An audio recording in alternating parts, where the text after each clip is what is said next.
Hi friends, మాది నెల్లూరు జిల్లా కోవూరు మండలం కొత్తూరు గ్రామం నందు ఇక్కడ శ్రీ లక్ష్మీ గణపతి శిల్పకళ ఫ్రెండ్స్. ఇక్కడ మనకి అడుగు నుంచి 15 అడుగుల వరకు మనకి గణపతులు అనేది మనకి సౌకర్యంగా అయితే జరుగుతుంది.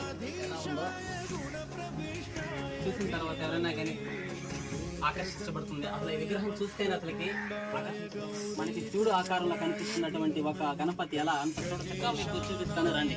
ఒకసారి కళ నైపుణ్యం ఒకసారి చూడండి. కలర్స్ కానీ ఏదైనా కానీ పెయింట్నెన్స్ కానీ ఏదైనా కానీ పెయింట్స్ కూడా ఆల్రెడీ మనకి వర్క్ స్టార్ట్ అయిపోయి కలర్స్ అనేది కూడా పడతా ఉన్నాయి. చూడండి ప్రతి ఒక్క బొమ్మ ఏదైనా సరే మనకి చాలా అద్భుతంగా ఉన్నది మనకు ఉంటుంది. ఈ కొత్తూరు గ్రామంలో శిల్పకళ శ్రీ